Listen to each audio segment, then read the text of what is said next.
민족의 대명절 설날이 이제 며칠 지났다. 어린 시절의 추억을 되짚어보면 설은 그 계절도 겨울이어서 찬 공기 특유의 청량함과 시골 곳곳에서 나무 불 때는 냄새의 어우러짐이 아련함으로 다가온다. 이번 명절은 징검다리에 국가가 특별히 대체 공휴일까지 끼워주어서 평소보다 길고 여유로운 연휴가 될 수 있었다. 가족 간의 정치 이야기로 제기와 술병이 날아다니는 일만 없었다면 말이다. 하필이면 계엄과 탄핵 같은 굵직한 정치 이슈로 연말 연초가 전부 얼룩져버렸으니 부디 가족 간의 싸움으로 서로 의상하는 일이 없었기만을 간절히 바랄 뿐이다. 시장과 거리의 분위기도 약간이나마 활기를 띠는 모양새였다. 아이와 산책을 나가보았더니 마트와 재래시장 모두 평소보다 사람이 많아서 북적였고 도로에도 정체가 꽤 심해 보였다. 부정적이기만 한 그런 시그널은 아니다. 어찌됐건 사람은 살아가고 경제도 그렇게 돌아가고 있었다. 탄핵을 소추해놓고 견제 권력이 잠시 사라져있는 그 틈을 타 민주당은 어느 때보다도 재빨리 움직이고 있는 중이다. 그동안 여당과 정부의 반대로 통과시키지 못했던 여러 시장 경제를 망치는 악법들과 이재명의 처벌을 피해가기 위한 날쌘돌이 같은 법안들, 윤석열의 탄핵을 강행하기 위한 법안과 그에 대한 비판조차 못하도록 입을 막는 법안들, 여론조사 결과가 마음에 들지 않는다고 여론조사 그 방식을 바꾸는 법안 등 여러가지 치팅을 열심히 시도하고 있다. 시기도 물론 시기지만 입법하는 법안들 그 내용을 면면히 들여다보면 참 양심이란 게 없는 집단이기도 하지만 지나치게 반민주적이기까지 해서 많은 생각이 들게 한다. 민주당의 저런 행태는 오늘 내일 새롭게 생긴 일이 아니다. 민주당은 동물로 비유하면 고양이과다. 기회만 생기면 생선을 노리는 길들여지지 않는 야생의 동물들 그 자체이다. 야생과 본능이란 그들의 정체성을 가장 간단하면서도 정확하게 정의할 수 있는 단어이다. 그들은 넓고 깊게 생각하지 않는다. 마치 동물들처럼 뒷일 따위는 전혀 고려하지 않고 당장 눈앞에 보이는 고기, 그 단기적인 이득에 집중할 뿐이다. 냉정하게 이야기하자면 그들은 미래를 대비한 고차원적이고 복잡 다각한 사회를 구성하고 발전시켜 나가는 구성원으로서의 역할은 사실상 어울리지 않는다. 그렇기 때문에 우파당은 그 자리를 비우지 않고 끊임없이 균형을 유지해주고 견제를 하는 것이 무엇보다도 중요하다. 그러나 한동훈과 윤석열은 계속된 실정으로 민주당을 거대 야당으로 만들어주었고 심지어는 이해 불가능한 계엄까지 선포함으로써 탄핵의 구렁텅이로 스스로 걸어 들어가는 길을 자초하고 말았다.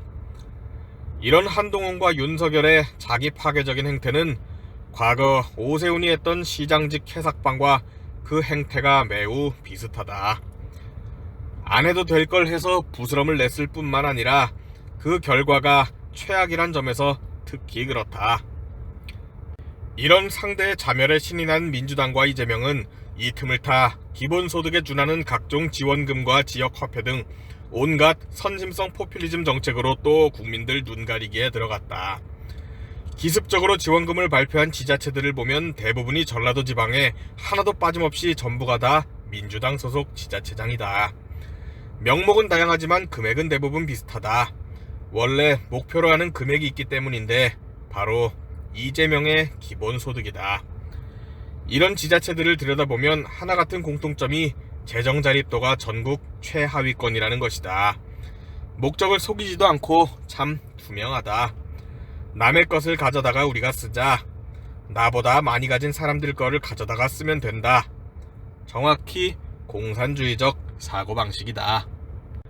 더욱 한심하고 개탄스러운 것은 그것을 바라고 지지하는 대한민국의 절반 가까이 되는 그 추종자들의 지적 수준이다. 상술했듯 그들은 멀리 내다보는 시야가 없고 당장 자신의 눈앞에 보이는 이익밖에 볼 수 없는 근시안들이다. 그래서 물밑에서 혹은 자신의 시야 밖에서 이루어지는 수많은 작용들과 경제기여 등은 전혀 이해하지 못하고 눈앞에 보여주는 현찰만이 이득이 된다. 낙수 효과를 운운하면서 경제민주화를 주장하는 게 바로 그래서이다. 그들은 지역 기업의 효과로 지역 경제 활성화와 그로 인한 부의 재분배는 전혀 알지 못하는 것이다. 그렇기 때문에 자꾸 황금알을 낳는 거위인 기업의 배를 가르고자 한다. 지역화폐 지원도 마찬가지다. 지역화폐는 세금으로 지원해주는 상품권이다. 적게는 5%에서 많게는 20%까지 세금으로 지원해서 할인 등을 해주고 상품권을 발행한 뒤에 그것을 거래에 사용하고 현금화한다. 지역경제를 활성화하는 방안이라고는 하지만 사실상 화폐를 더 제작해서 뿌리는 형태에 불과하기 때문에 결과는 결국 인플레이션 뿐이다. 형태만 상품권이지 주체가 기업체가 아닌 지자체, 즉 정부 주도인데다가 재원도 세금이기 때문에 결국 지폐를 더 찍어내고 현금을 살포한 것과 같은 것이다. 후폭풍은 당연히 거셀 것이다. 물론 지금 당장의 폭풍이 아닌 후폭풍이기 때문에 그들은 또 연관성이 없다고 우기고 다른 원인을 찾겠지만 말이다. 이것이 바로 나라가 망해가는 순서이다. 어떠한 원인에 대해서 결과를 예측할 줄 모르기 때문에 위기의식도 없고 정책에도 브레이크가 없다.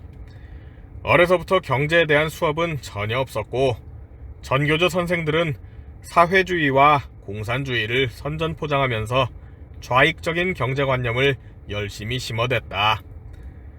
경제에 대해서 나름 공부를 했다는 사람들도 좌익적인 경제관이 주류를 이루는 기울어진 학계에서 자라나 똑같이 좌익적 경제관념을 가지고 대기업을 욕한다.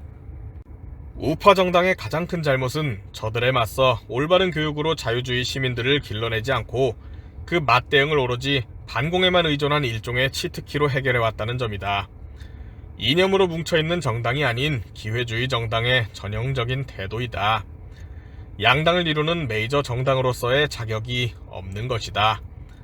그 무책임하고 편의주의적인 태도는 당장의 위기를 넘기는 데나 간신히 먹혀들었을 뿐 효과적인 대응이 되지도 못했을 뿐더러 중요한 속알맹이들은 전부 적들에게 오픈해 주어 미래 세대 교육을 전부 망치는 결과를 초래하게 되었다. 그렇게 불그스름한 교육을 받은 젊은 세대들이 사회 주력층을 채워가고 있고 그동안 반공 하나만으로도 결집이 가능했던 어르신 세대들은 서서히 영향력을 잃어가고 있으니 대한민국의 미래가 마냥 밝다고만은 할 수가 없을 것이다. 교육이 국가 백년지대계인 이유이다. 국가는 그 국민들의 수준에 맞는 정부를 가진다고 한다. 유럽의 선진국인 스위스는 국민의 77%가 기본소득을 반대했다. 당장 달다고 사탕만 집어먹으면 이빨은 다 썩게 된다. 자제력이 부족한 어린아이들이나 할 법한 그런 일이다. 당장 맛있다고 고기만 먹어도 건강에는 문제가 생길 것이다. 이 역시 지식이 부족한 사람들이나 선택할 만한 착오이다. 원래 몸에 좋은 약은 입맛에 쓰고 운동은 힘들고 쉽지 않은 일이다. 하고 싶은 것만 하면서 살 수는 없는 게 바로 사람이다. 인생은 원래가 고단한 법이니까 말이다.